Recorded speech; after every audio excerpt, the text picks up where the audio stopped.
بڑگام میں نور الہدا welfare foundation نامی غیر سرکاری فلاحی تنظیم نے اپنے ہیڈ آفس پر یتیم لڑکیوں میں شادی بیاہ کے لیے میرج کٹس تقسیم کیے۔ اس موقع پر منعقدہ تقریب میں علماء کے علاوہ دیگر شخصیات موجود تھیں۔ نور الہدا ویلفیئر فاؤنڈیشن کے چیئرمین رؤف الرحیم بھی یہاں شریک تھے۔ تقریب میں دیگر لوگوں نے بھی شرکت کی۔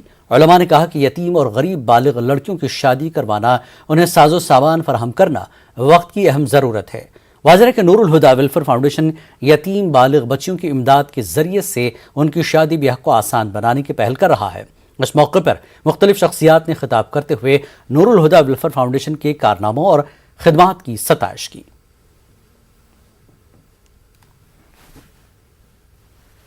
ان کو بھی ہم مدد کرتے ہیں، مگر آج کا پروگرام ہم نے خاص رکھا تھا کہ جو یہ ہماری جو 15 بہنیں تھیں ان کو ہم نے شادی کے کٹس فراہم کیے۔ ہم چاہتے ہیں کہ ہم ڈور ٹو ڈور جائیں، ہم دیکھیں کہاں پر یہ ایسے ہیں جن کو شادی کرنے کی طاقت ہی نہیں ہے، ہم ان کو گھر تک جائیں، ان کو دیکھیں، ان کی حالت دیکھیں گے کہ کیسے ہے یہ، ان کو ہم بھرپور مدد کریں گے۔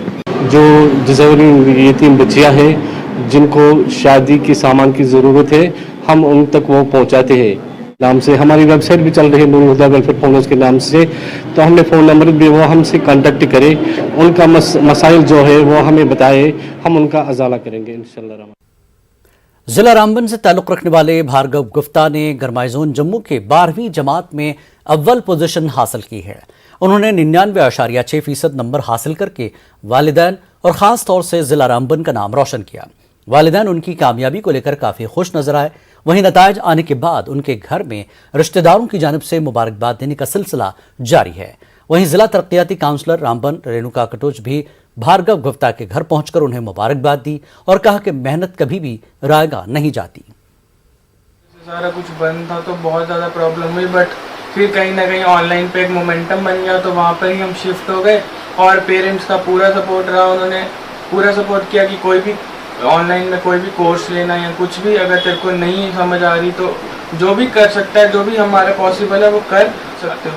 تو ٹیچرز کا بھی بہت زیادہ سپورٹ ہے۔ یہ کہ زیادہ پریشر نہیں لینا چاہیے اور اپنی اسٹڈی میں کنٹینیوٹی رکھنی ہے، جو بھی ہمیں پڑھا رہے ہیں اس کا ریویژن کرنا ہے روز کے روز، اور ڈیفینیٹلی یہ رزلٹ آپ اچیو کر سکتے۔ جموں ڈویژن میں فرسٹ پوزیشن حاصل کی ہے اور میں اس کے ماتا پتا اور اس کو بہت بہت بدائی دیتی ہوں کہ آپ نے اتنا اچھا مارکس کے ساتھ اتنے اچھے انہوں نے اپنی پوزیشن حاصل کی، اور میں ان کو بہت بہت مبارکباد۔ بڑگام کے ماگام میں طالب علموں نے آج احتجاجی مظاہرہ منظم کیا۔ ان احتجاجیوں کا کہنا ہے کہ پورے جموں کشمیر کے ہائی اسکولوں اور ہائر سیکنڈری کے ووکیشنل کورسز کی طلبہ کو آج تک سرٹیفکیٹس فراہم نہیں کیے گئے۔ Jammu Kashmir students welfare forum کے صدر کامران علی میر نے بھی اس احتجاج میں حصہ لیا۔ انہوں نے حکام پر زور دیا کہ وہ ایسے طلبہ کو سرٹیفکیٹ فراہم کریں جو طویل عرصے سے اپنے سرٹیفکیٹس کا انتظار کر رہے ہیں۔ طلبہ نے الزام لگایا اور کہا کہ حکومت اور متعلقہ محکمے ان کے مستقبل سے کھیل رہے ہیں۔ رکھی تھی لیول 1, 2, 3 اور 4، اس میں انہوں نے مختلف کورسز رکھے تھے، IT tourism, security, health care, agriculture اور بھی بہت سارے یہ کورسز تھے۔ تو تب سے آج تک ہمیں ہماری سرٹیفکیٹس نہیں ملی تاکہ ہم اعلیٰ تعلیم کے لیے جائیں ان فیلڈس میں یا جابس کے لیے۔ ہم بدقسمتی یہ ہے کہ سمگرا اور جے کے بوس ہمیں ہماری سرٹیفکیٹس نہیں دے رہا ہے، اور ہماری مانگ یہی ہے کہ ہمیں ہماری سرٹیفکیٹس ملے۔ ہم نے ایک vocational subject as a vocational subject یہ لیا ہے۔ ہماری مانگ یہی ہے کہ ہم گورنمنٹ سے یہی اپیل کرنا چاہتے ہیں کہ ہمیں یہ پینے کے صاف پانی کی فراہمی کو یقینی بنانے کی غرض سے آج بدرو فرسل کلگام میں قائم واٹر سپلائی کے فلٹریشن پلانٹ کا افتتاح کیا گیا۔ ڈی سی کلگام، DDC ممبر عنایت اللہ راتھر اور محکمہ جل شکتی کے ملازمین کی موجودگی میں پینے کے صاف پانی کی اسکیم کو عوام کے نام وقف کیا گیا۔ اس موقع پر ایک عوامی دربار کا انعقاد کیا گیا جس میں متعلقہ DDC ممبر نے انتظامیہ کو کئی اہم مسائل کے حوالے سے جانکاری دی، جبکہ انتظامیہ نے مسائل کے حل کی یقین دہانی کرائی۔ آج تک ہر ایک سرکار نے اگنور کیا۔ اگر آپ دیکھو گے فیصل کا حال دیکھو گے، آپ پجر کا حال دیکھو گے، آپ ریڈونی کا حال دیکھو گے۔ ریڈونی والے ابھی یہ بچے رو رہے تھے کہ ہمیں اسٹیڈیم اتنا بڑا نہیں ہے کہ جہاں ہم کرکٹ کھیلیں۔ اور ساتھ ساتھ میں سرکار سے اپیل کرنا چاہتا ہوں کہ یہ جو علاقہ ہے جس میں کیمو تحصیل اور فیصل تحصیل، اس کو اگنور نہ کیا جائے تاکہ جو دوریاں ہم میں ہیں وہ اور بڑھائے نہ جائے۔ یہ دوریوں کو ختم کیا جائے کہ آپس میں لوگ اور سرکار آپس میں مل کر رہے۔